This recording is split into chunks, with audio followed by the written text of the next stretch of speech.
Today's daf is daf Yud, and we're studying the sheet of Rebbe.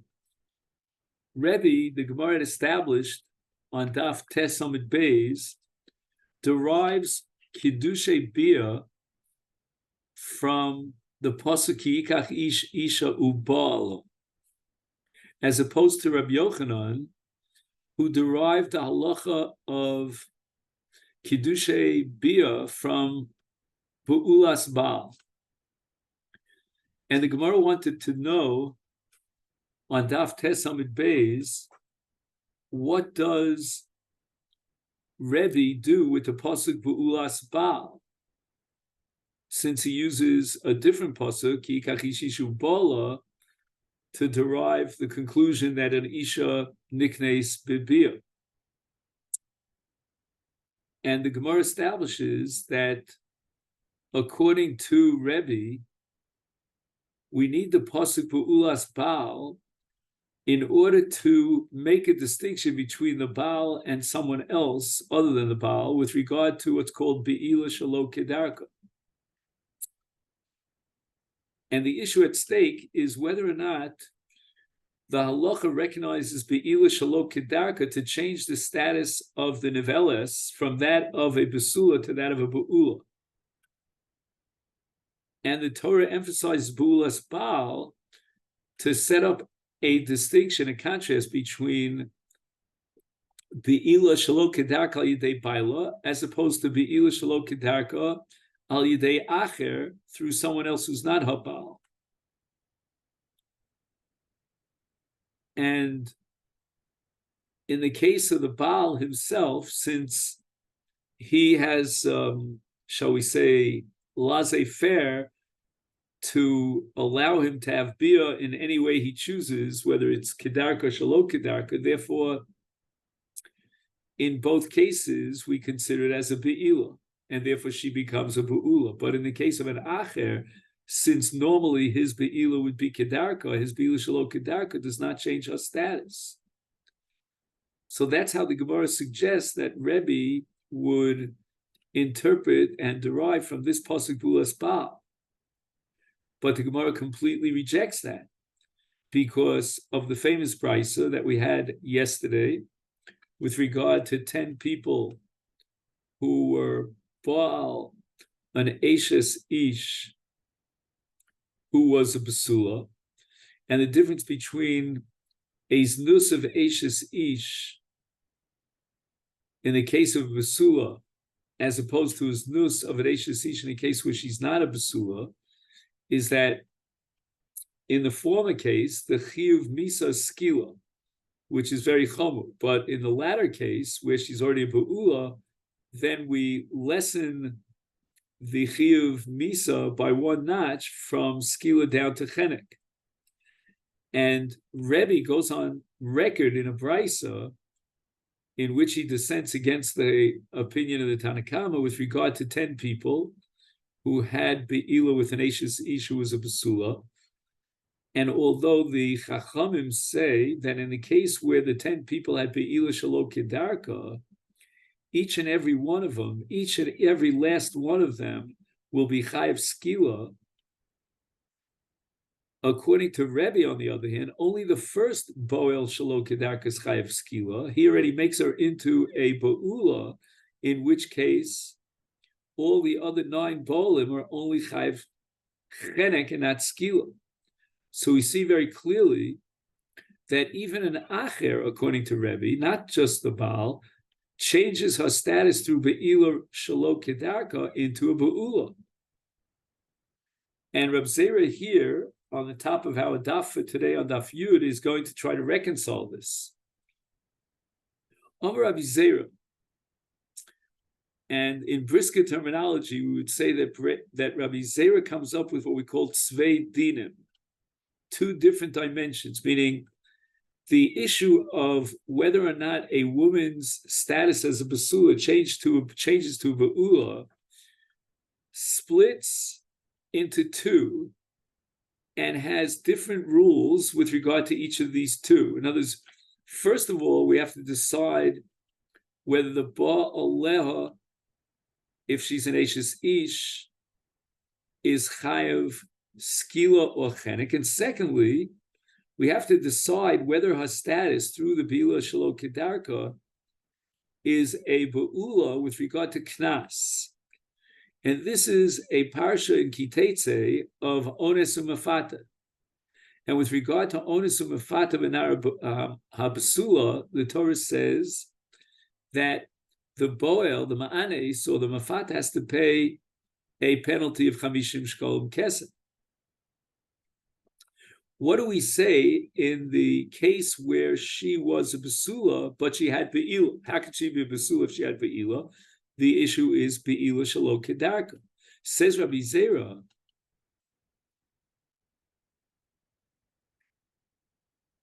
the distinction that Rebbe derived from Be'ula's Baal regarding Be'ila Shelo Kedarka, the distinction between the Baal himself and the other Baalim,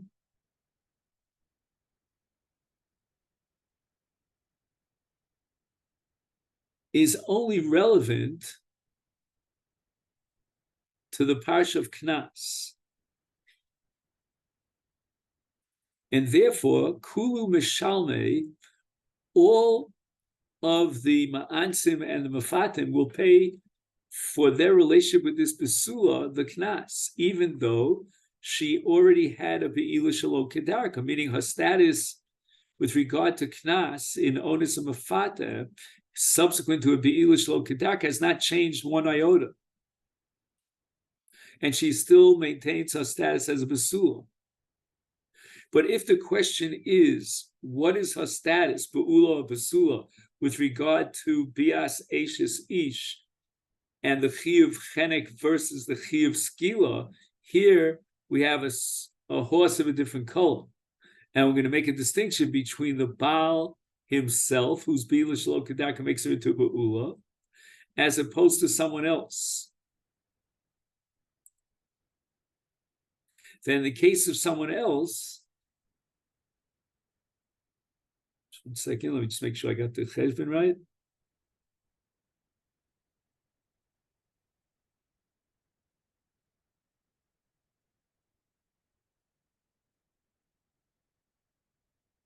I'm sorry, I'm just going to go over the mathematics one more time. Again, Rabbi Zera is saying that with regard to Knas,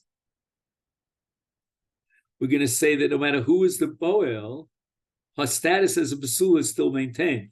With regard to the Chiyuv Misa of Chenek versus Skila, we're going to make a distinction between the Baal and someone else, and anyone else will change her status from that of a Basula to that of a Be'ula to generate a Chiyuv Chenek as opposed to the Misa Chamur of Skila.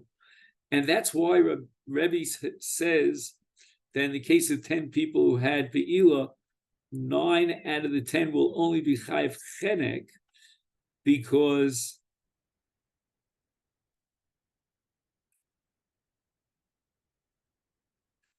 her status has changed and she becomes a Be'ula, even though the Be'ila was Shelo Kedarka.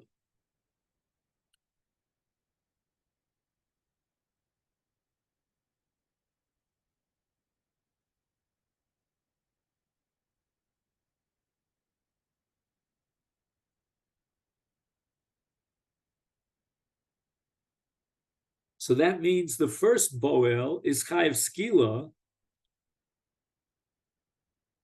because he was Baal Basula, but the subsequent Baalim, the other 9, are only Chayiv Chenek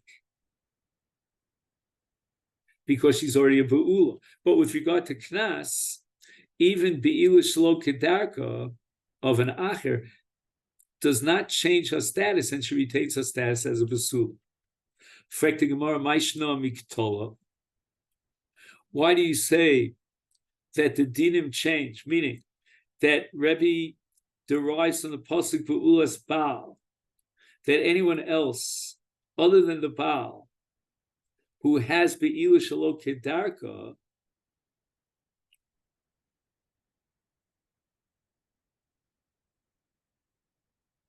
changes her status to that of Be'ula, Whereas as far as Tashlumi Knas and Onus Mafata,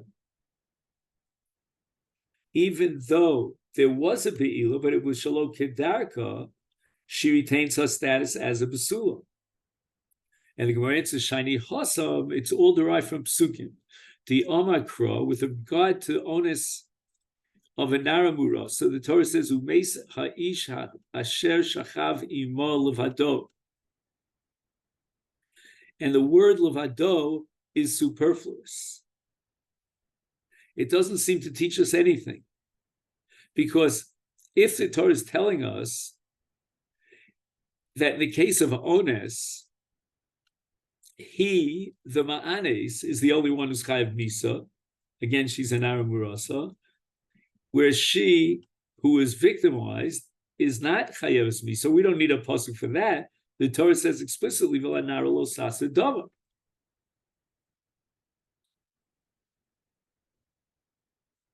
Therefore, Rebbe comes forward and he says that the word levado here is coming to differentiate between the boel in a case of shlo kedarka as opposed to an acher.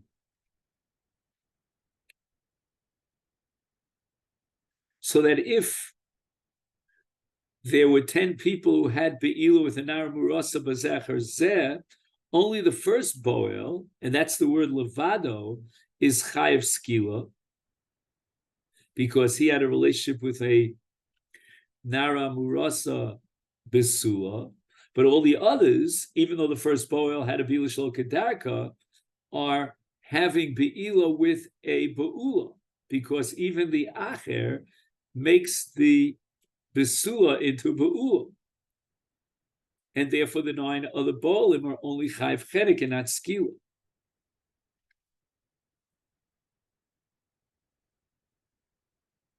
So what does Rebbe do with the Pasuk Bulas Baal, which introduces a distinction between the Baal and other Baalim in the case of Shlo Kedarka? He's going to have to use that for the Parsha of Tashlumi Knas,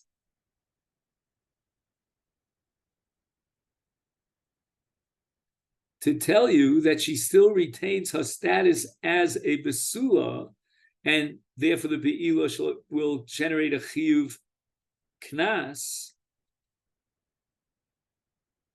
because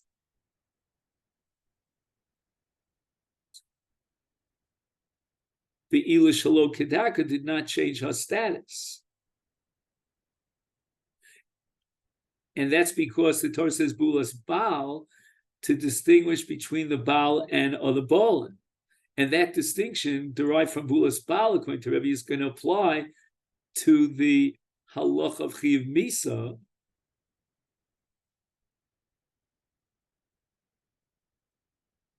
just one second. No, I'm sorry. And that halacha distinguishing between the Baal and other Baalim is only going to be relevant to Tashlume Knas for an onus. For Rabbanon, the Rabbanon hold that even as far as the Chiv Misa of Skila, there's no difference between the Baal and the other Baalim, and therefore all 10 Baalim, each one after the other, will be Chayv Skila, and her status is that of Basula. And Bia Shalo Kedarka doesn't change that status and make her into Ba'ula. Hi Levado Mayavdile. What will the Rabbanan do with that extra word Levado, which seems to set up a distinction and a contrast between the Baal and other Baalim? And the Gemara answers, the Rabbanan need the extra word Levado for a drasha with regard to the question of a married woman who's a Ketana, and her father married her off, so that's Kiddushin Torah. Now someone has nus with her. She cannot be put to death because she's only a Ketana. She's only 3 years old, but he should be put to death. And here we have machlokes between Rav Oshia, or according to one Girsa Rebbe, and Rabbi Yonasan. Umesu gam shneim, ad sheyu shavim ki echad, meaning both have to be subject to the capital punishment. But if one of them is a katan,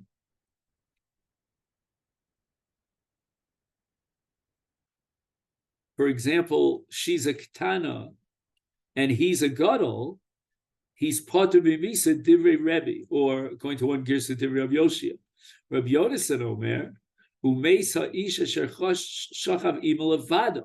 The Torah is willing to separate between the boel and the neveles and impose a capital punishment on the boel, despite the fact that the neveles is a ketana labas onshim and she cannot be put to death.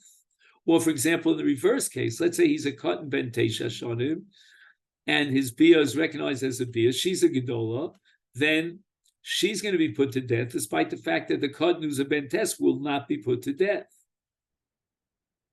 And the chachamim of Rebbe darshan this extra word levado to teach you that even if one of the two participants in this capital offense of Be'ila is a lav bas onshim, the one who is a bar onshim will be put to death, and that's the levado.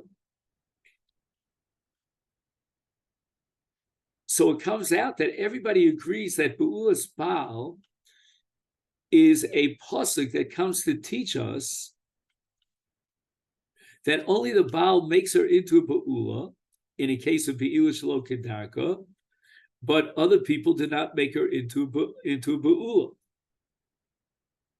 In other words, Rebbe consents that the pasuk Be'ulas Baal teaches us that in Bia Shelo Kedarka, Shar Kol Adam, other than the Baal himself, did not make her into a Be'ula.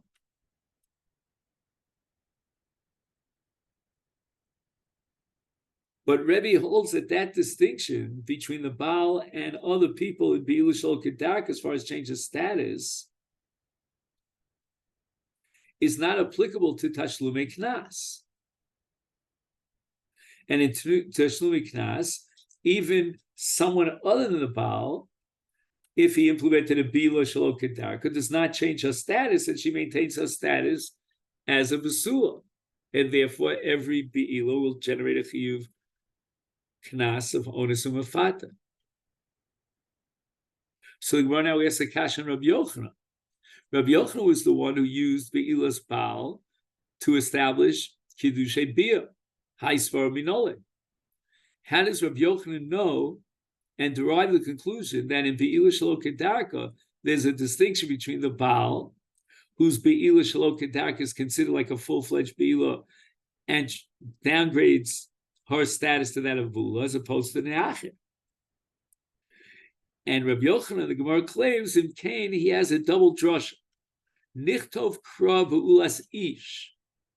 If the Torah was only meaning to teach us Kiddushay Be'ila, could it say be'ulas ish? Why does the Torah say be'ulas Baal? Shma min atarte. It's meant to teach me two different dinim. Number one, that there is such a thing as Bias Kiddushin, and number two, that there's a distinction between the Bilas Baal of Shelo Kedarka and Acher of Shelo Kedarka.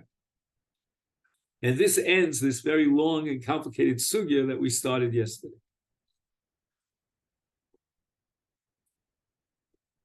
But now we go from the frying pan into the fire, and we get a more complicated sugya. Iboilahu. No, I'm sorry. This is the easy part. Iboilahu, tchilas biyakona or sof biyakona. Right? There's something called ha'ora, which is, let's say, according to one man, the Yomer, knisas ha'torah. So the ha'torah of the male organ penetrated into the vaginal area, and that would be considered a kinyan kiddushin of bia.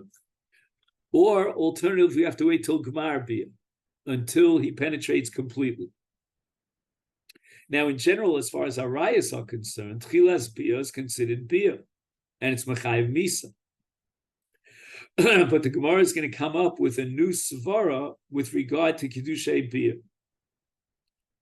First, the Gemara wants to know my nafkamina, and the answer is simple. Kigon sheheraba, he only did tchilas bia.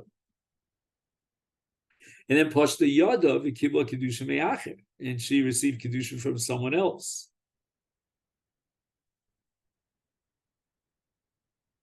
And the question is whether that Kiddushin is valid. If Tchilas be a Kona, she's already an Eshes Ish, and no one could be Kona her because she's already Knuya to her first Baal.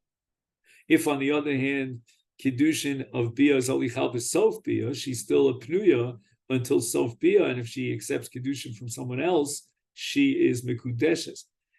I'm not sure, I'm very baffled why the Gemara has to stretch its arm out to Pashta Yada v'Kibla Kiddushin. Why not just discuss a question where he was Makadisha with Tchilas Bia, and then he withdrew, and he never completed his Bia? Is that a valid kinyan? And is she an Eshes Ish? I don't know if you have anything in your commentaries. There's nothing in mine. Inami has another nafkamina. L'kohen gadol dekakani besula b'biyah. Can a kohen gadol be makadesh an isha? And she has to be a besula because the Torah requires that a kohen gadol marry a besula and only a besula. Can he do so with biyah? If you're going to tell me that tchilas biyah is kohen, then everything's fine and dandy. Everything is smooth. Already at the moment of tchilas biyah, he was konahar, and he was makadesh a besula. But if you're going to tell me that only at sof biyah he's konahar, then it means that already at the time of tchilas biyah, namely ha'ara, she's already a be'ula, and he's not allowed to marry her. Here's the final conclusion. The question is not whether the halacha recognizes the be'ila in the case of ha'ara. Clearly, in universal terms, the halacha always recognizes ha'ara as bia. But with regard to Kiddushin, what effectuates the Kiddushin is not just the ma'isa bia, but it's also the das. And you need das kona and das makna. And therefore, says Rava, in the case of tchilas bia, there's no das. The das is on the sof bia.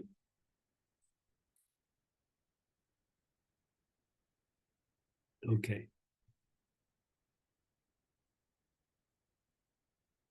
Now we get to the more challenging sugi. Boilu.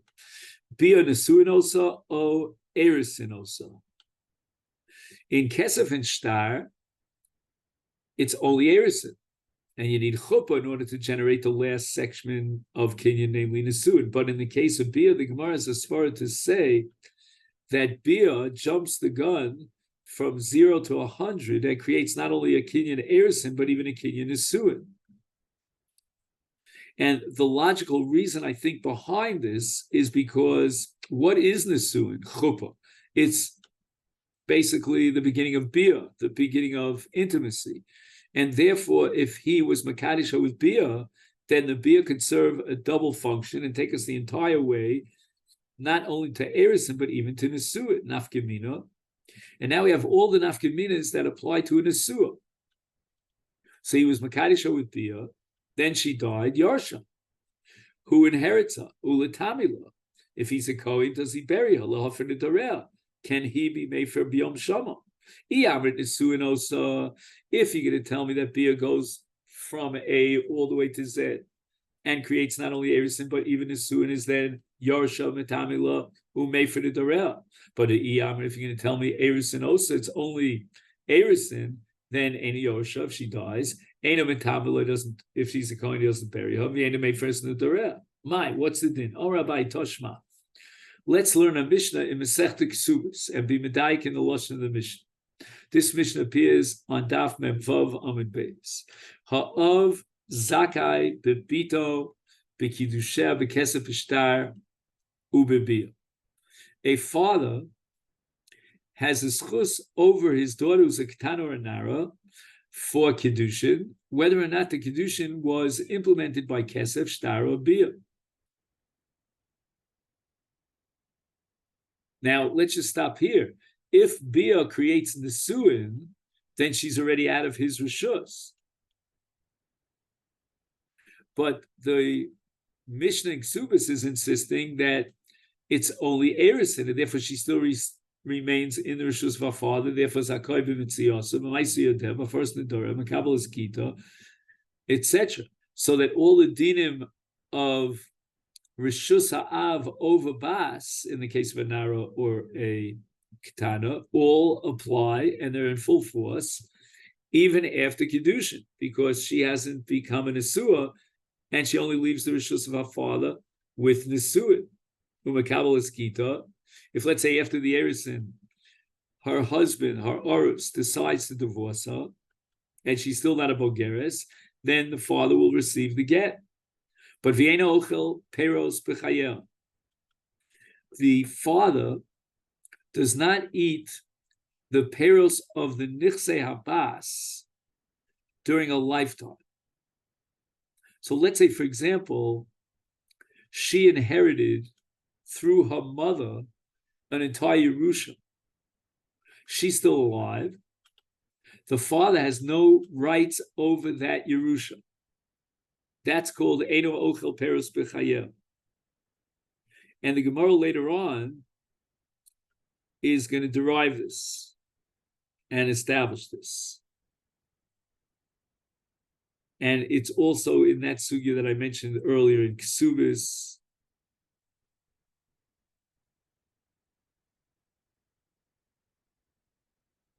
Okay, now all this is after Erison. Nises, then the Baal picks up all the rights of the father, whether it's Mitziyasa, Maisiyadeh, first Nedereh, but yes, all of a Baal, the Baal gets even one schus that the father did not have with Nisuin, namely Shuochel Peres B'chayel. He enjoys all of the interests and the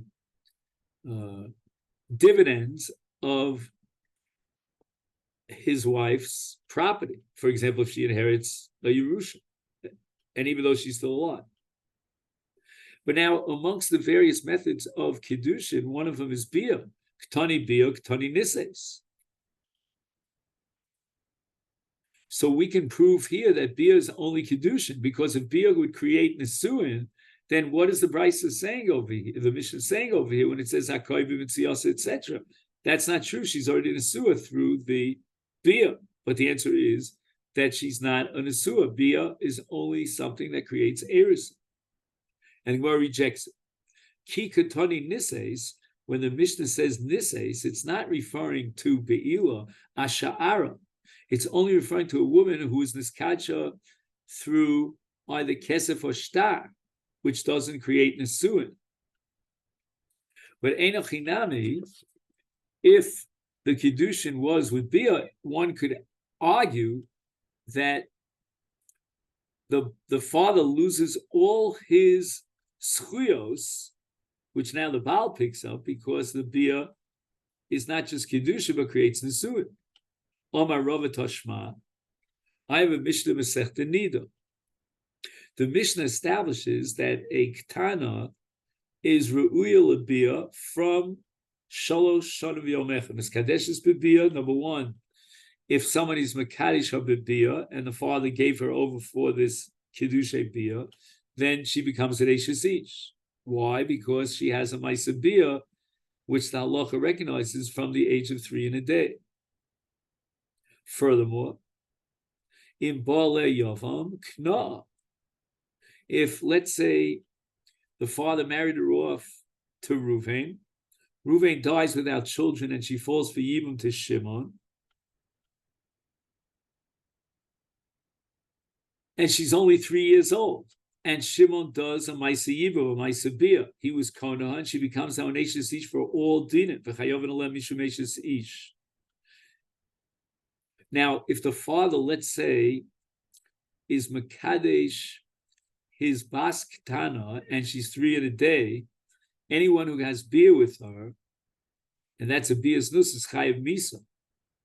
Again, we're going according to that man the Yomer that derives Levado, that even though she's not Chayav Misa, but he's Chayav, the Boel is Chayav Misa. And not only that, Mitami is Boel.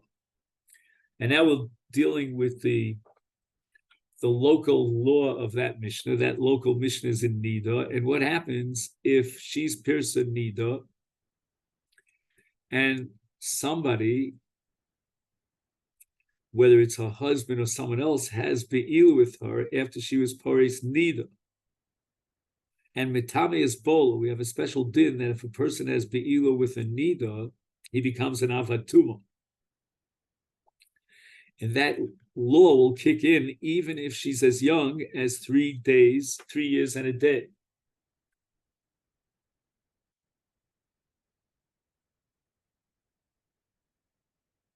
Litame mishkav umoshav. Okay.